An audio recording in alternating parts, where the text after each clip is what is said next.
Hey fellas, happy 4th of July. It's Independence Day!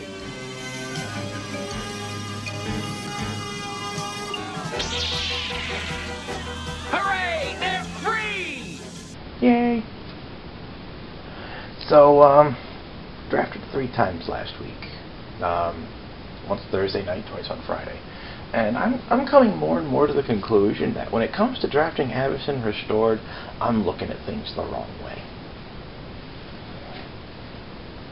Because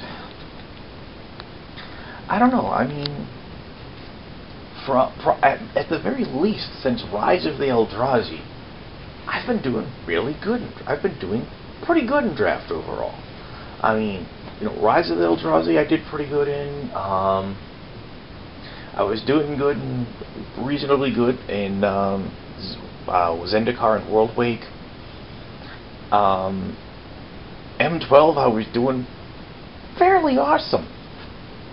Fairly awesome.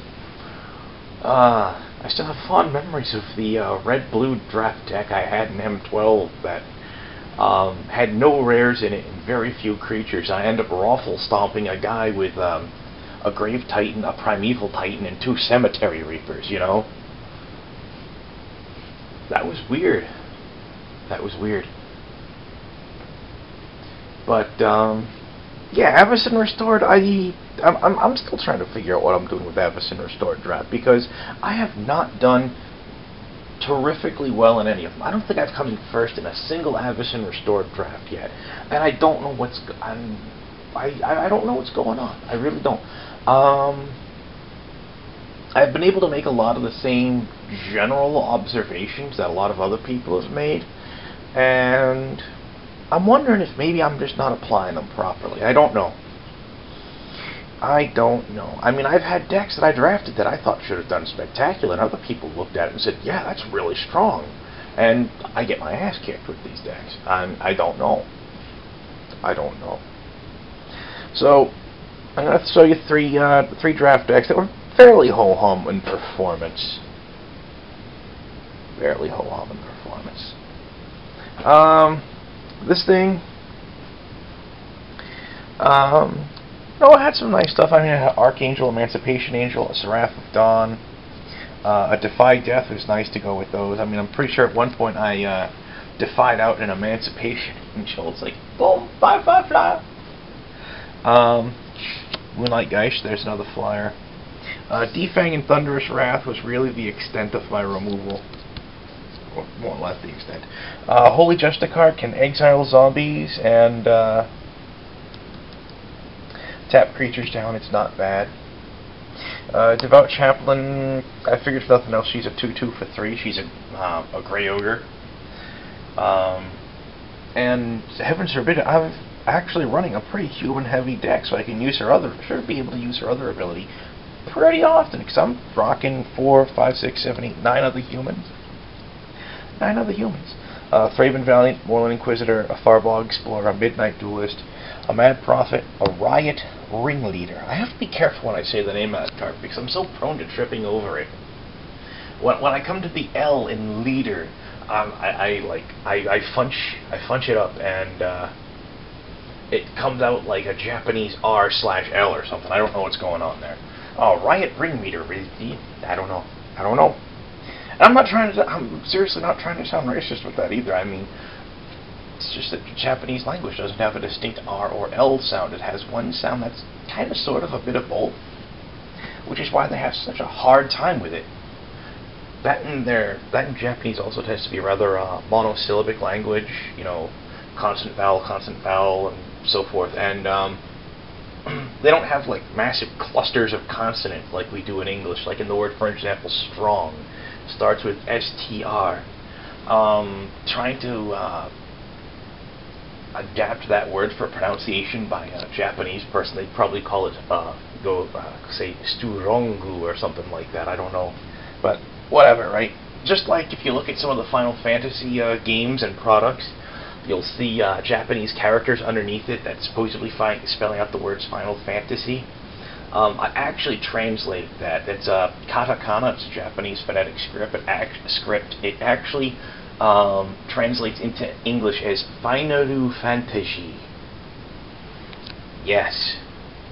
Yes, because taking English words and trying to adapt them for Japanese is, that's a mixed bag. That's a mixed bag at best. Mad Prophet. Good, solid. Riot.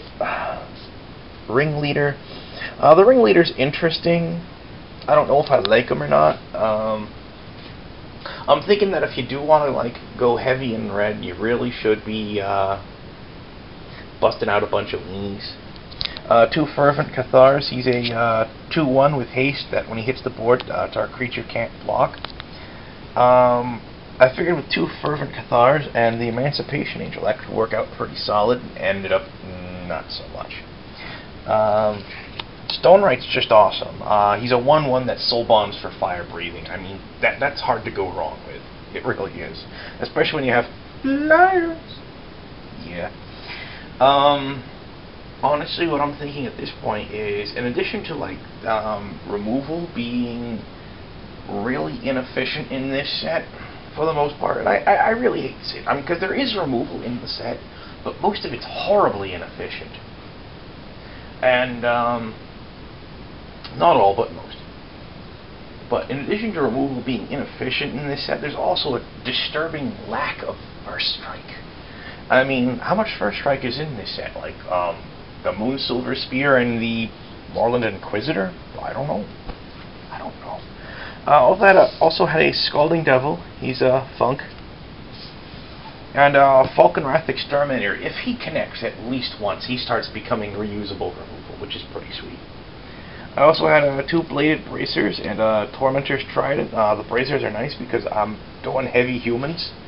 And I also had 3 Angels. I had 3 creatures in the deck that weren't a human or an angel, so that's kind of nice. That's kind of nice. But as I said, the deck didn't work out very well for me. I placed a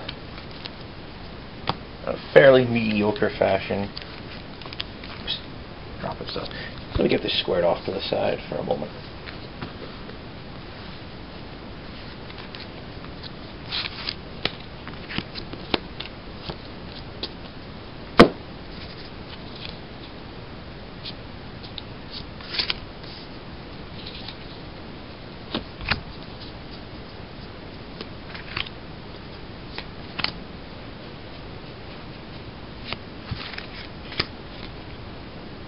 Sideboard on this deck. Sideboard had a Reforged Soul, which is nice, but I don't think it's draft playable. Maybe that's just me. I don't know. Guys of Fire. When I picked it up, I was thinking it was a late pick. I'm thinking, you know what? It's ghetto removal for some of those 1 toughness utility creatures. Dangerous Wager. It's more of a filler card in red. It's not the best. It's far from the best card draw card ever printed in red. You know what I'm saying? Raging Poltergeist, bad filler. Banners Raised. I don't think I've ever seen anyone play Banners Raised. 2 Midvast Protectors. Didn't make the cut.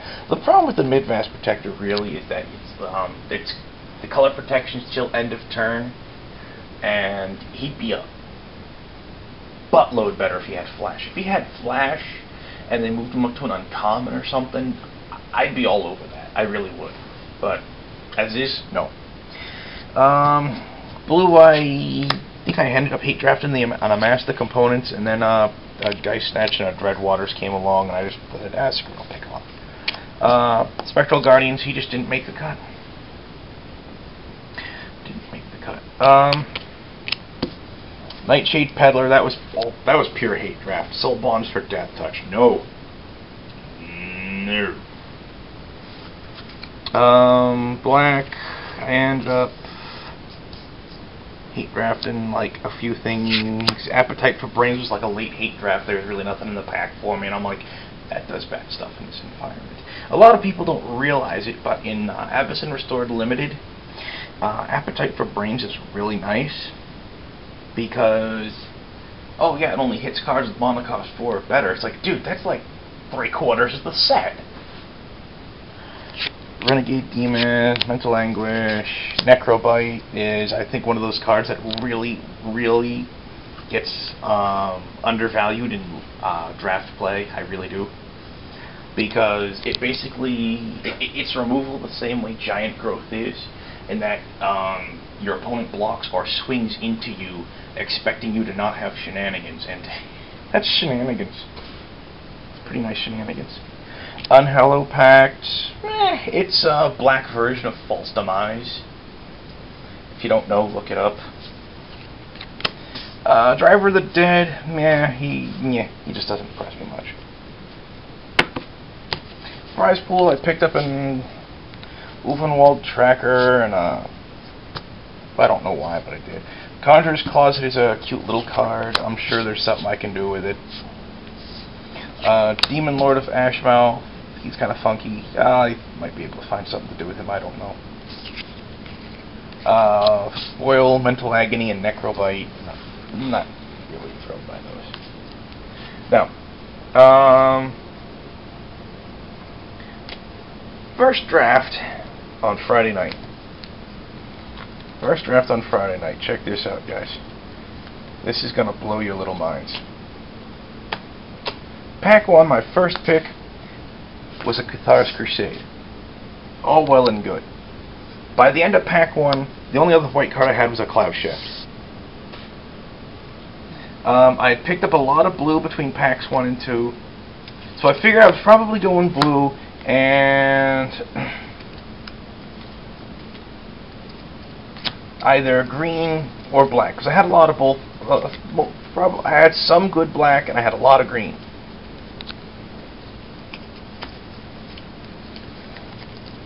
And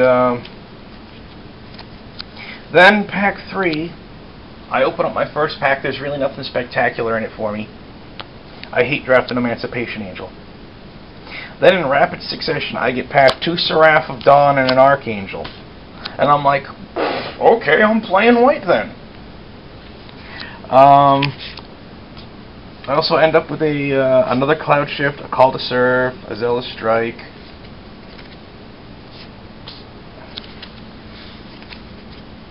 As an Elgod Shieldmate, Stern Mentor is kind of cute. It's a nice little alternate win con. 2 Spectral Prisons, nice little creature control. Latch Seeker, nice little unblockable dude.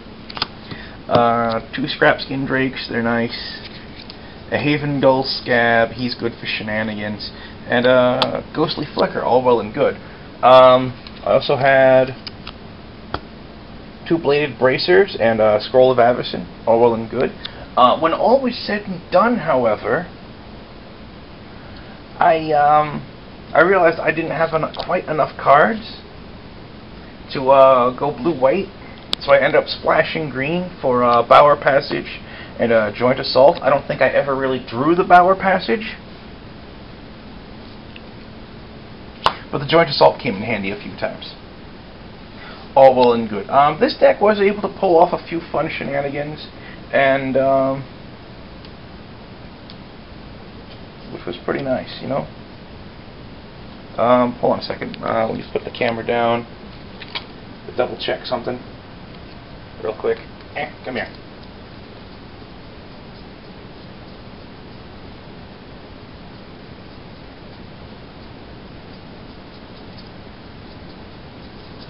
Yeah, it was with this deck, I'm pretty sure, that one of my opponents made a huge error.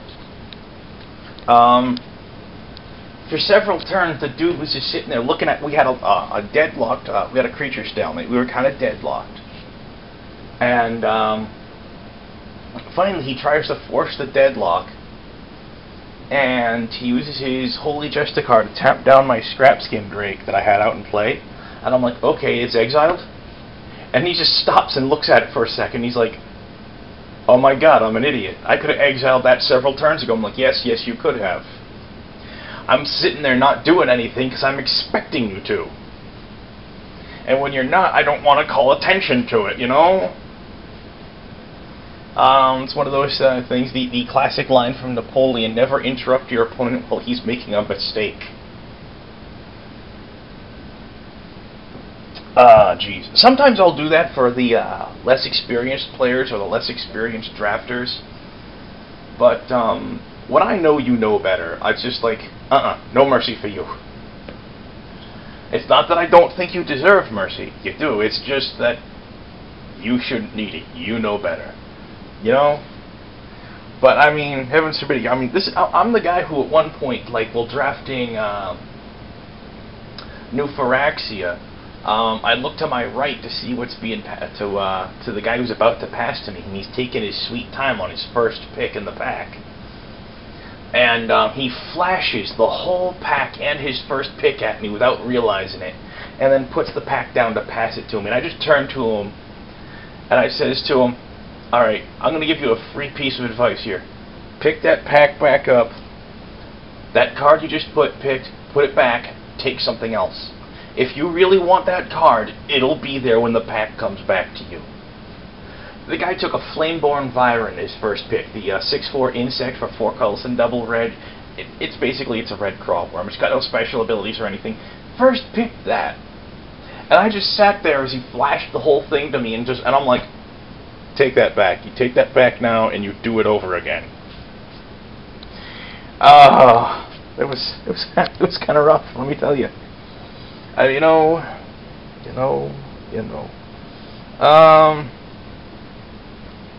Let me clean some of this away for a second here and show you some more. Show you some of the sideboard action I got going on. Put that down. Hey, look, there's a stray hair. Okay.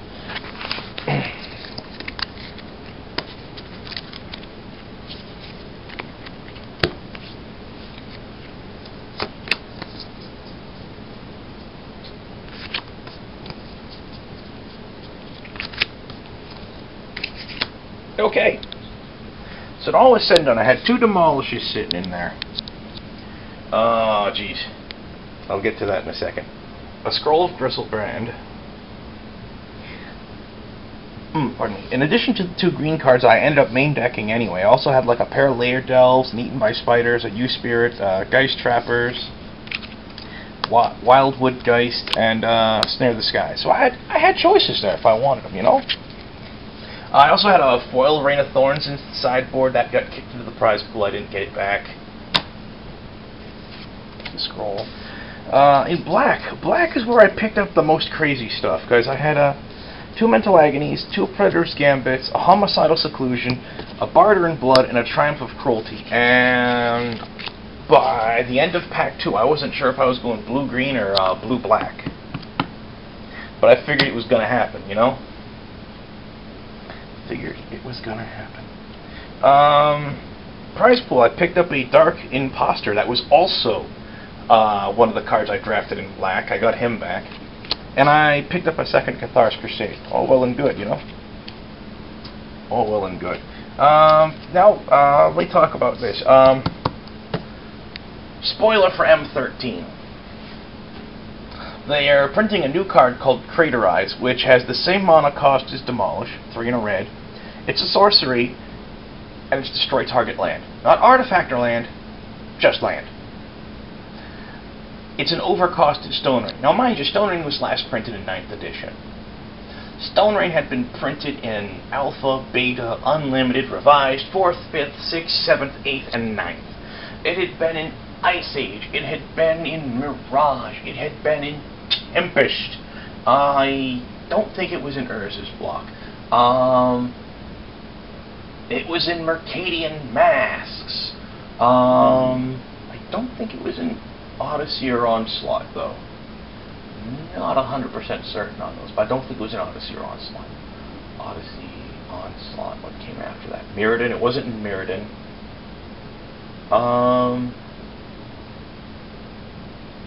I'm tempted to say it was in Kamigawa, but don't quote me on that. I didn't get a lot of Kamigawa. I was working too much at the time. But anyways, yeah, so I mean, look, I know land destruction isn't popular with a bunch of people. I know it's not popular. But is there really an excuse for that? Is there really an excuse for Craterize? No, there isn't. wow, I mean, it doesn't even have a dual function. It's destroy a land or nothing. That's it. That's it. I mean, why would you do that?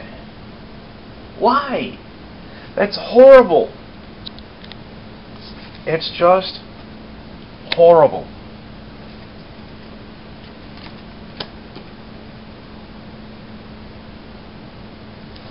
Okay. Last deck. Depends on you're going to pick up on a theme here. I play a lot of white in Avacyn Restored for some reason. For some reason.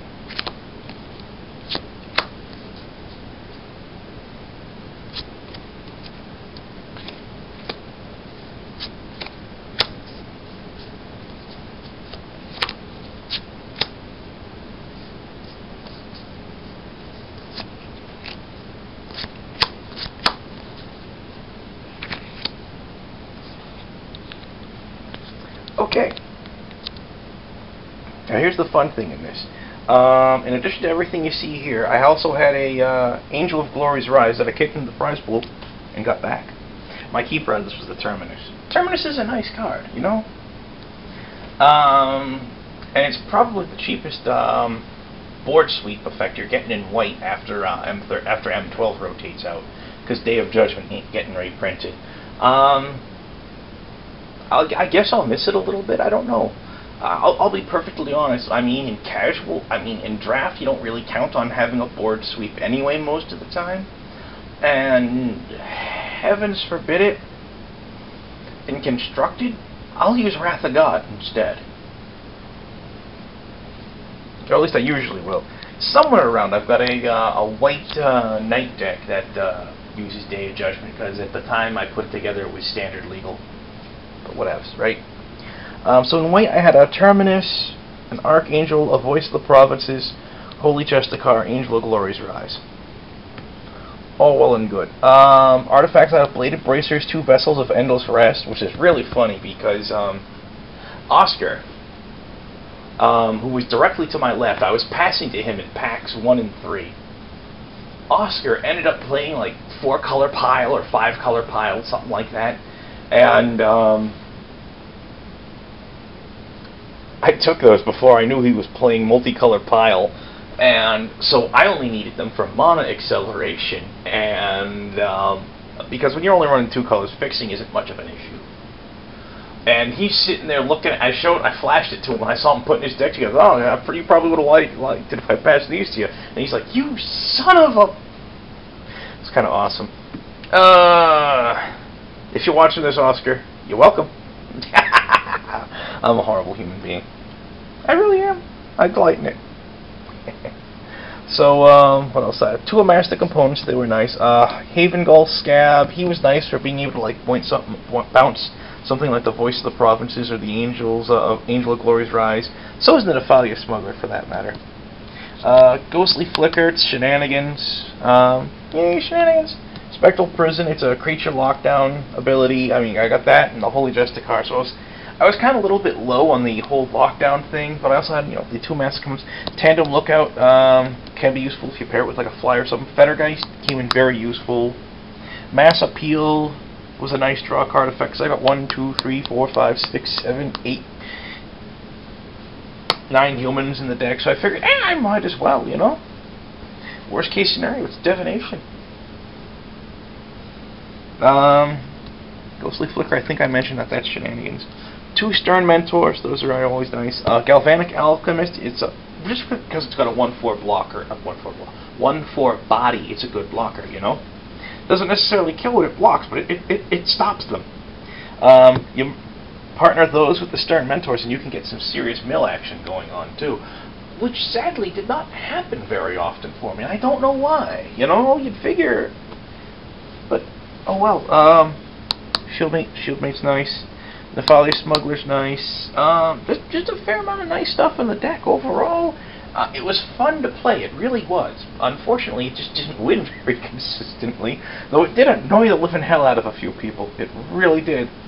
And one thing that actually scared one of my opponents at one point, he was drawn kind of weird as well. And at one point, he's got two of the, I believe it's the Undead Executioner on the board, the 2/2 for 4, that when it dies, target creature gets -2/-2 till end of turn. I'm sitting there with both Terminus and Angel of Glory's Rise in hand, and nothing on the board except for lands. And I'm sitting there and I'm absorbing hits from these things. And at one point, he's got just those two things on the board, and I've got 6 land on the board, and no other cards in my no other lands in my hand. And I'm looking at the Terminus. I'm like, I could play Terminus right now and throw those SOBs on the bottom of his deck. And I'm sitting there like, but it's only 2 dudes. Do I want a Terminus for just 2 guys? And I'm like, no, I don't. I really don't. Why should I Terminus for 2 guys? And what I ended up doing, I'm like, I was at 14 life because I'd taken some beats off from those things already. I'm like, go.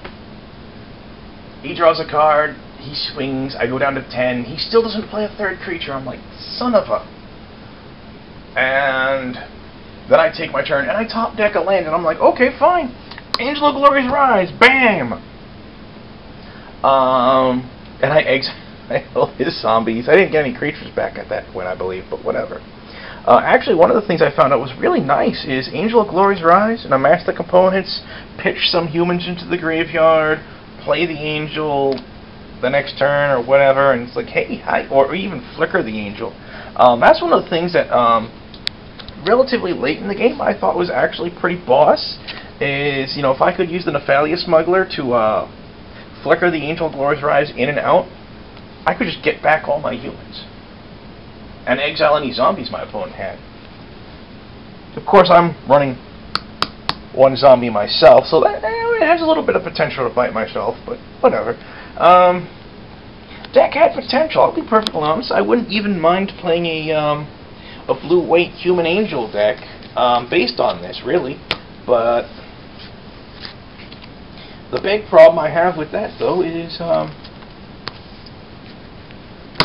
what was I going to say? I don't think it'd be very efficient. It would be funky. It would be shenanigans. But oh well. Only other thing I got out of the prize pool was the Otherworld Atlas. It's okay. Whatever.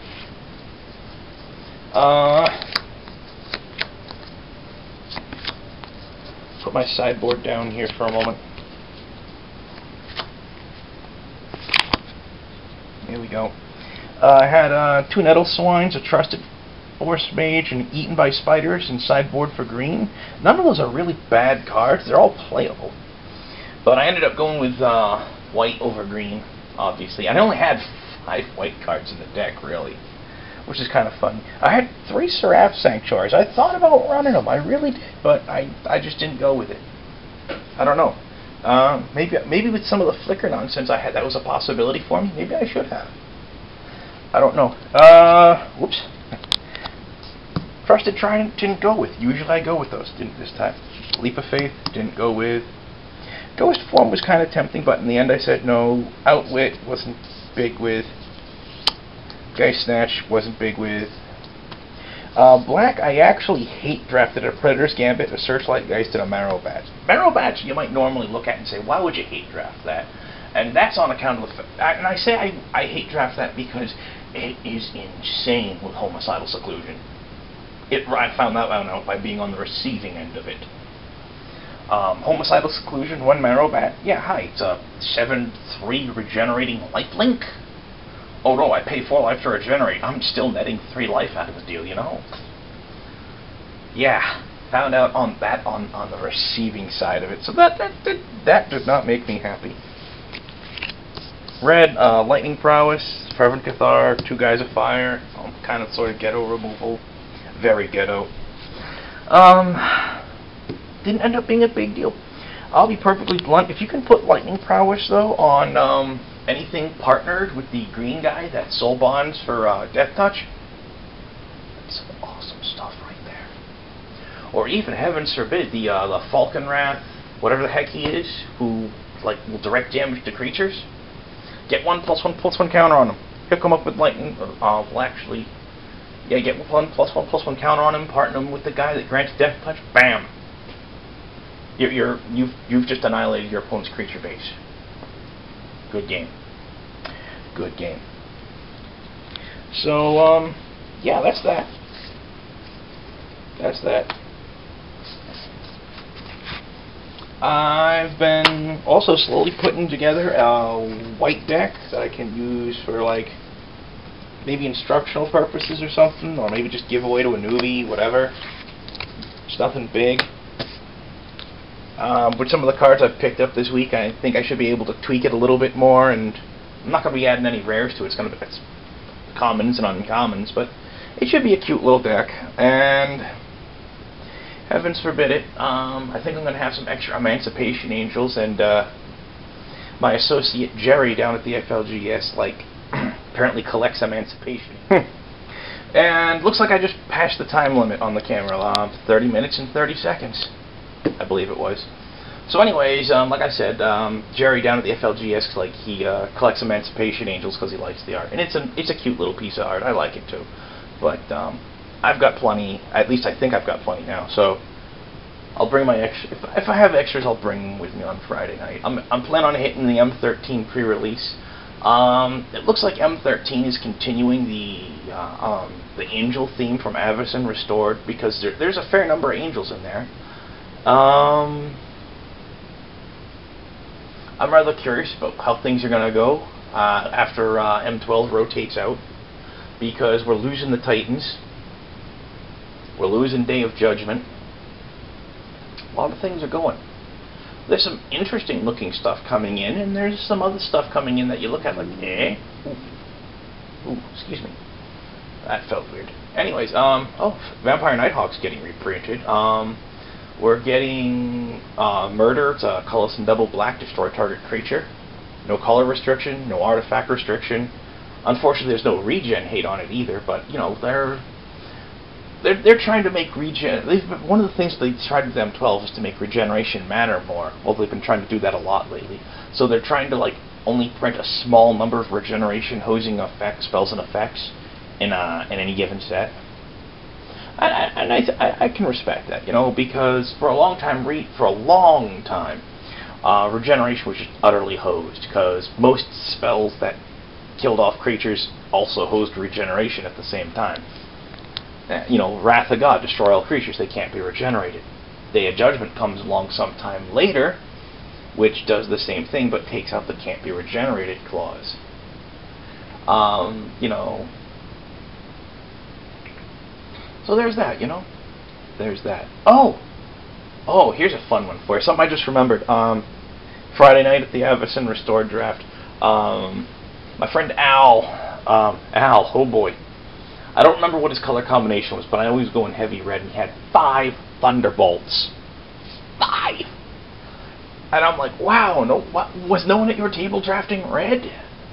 And don't get me Thunder, I mean, mind you, of course, since I draft flyers heavily, I fear Thunderbolts. If you don't have flyers, you're not really afraid of Thunderbolts, other than it's, of course, direct damage. But since I draft flyers aggressively, he was able to use those to just savage through my creature base and then just slap me in the face a couple of times. And I'm sitting there like, holy crap, you got like 4 Thunderbolts. He said, 5 actually. I'm like, what? Bastard! But oh well. Alright, so I need to get these 2 pieces clipped together. I'm thinking I'm going to sneak a 3rd little piece in there. And if I do, you've already seen the 3rd little piece that I intend on slipping in. So, there we have it. Happy 4th of July, guys. It's still relatively early in the morning. I want to say it's a little past 9 a.m. right now, East Coast time. So, yeah, I mean, have fun, celebrate the day, celebrate the nation's independence by blowing up a small piece of it, whatever. If you're going to go see fireworks, have fun, guys, you know. Drink responsibly, etc., etc. If you're setting off fireworks yourself, if fireworks are illegal where you're at and you have someone you intend on setting them off, I advise against it, but you're not going to listen to me. And I know you're not. If you're setting off fireworks yourself, be safe. Educate yourself on fireworks safety before you like go off and try and do something with it. I don't need to hear about any of you dumb buns of sitches blowing up, you know, losing fingers, hands, eyes, whatever, or something more exotic. Don't put a bottle rocket up your nose and light the fuse. It's not cute, it's not smart, it's really dumb, in fact. It will clean out your sinuses permanently, because you won't have any sinuses left. You'll have a hard time getting a date after that, let me tell you.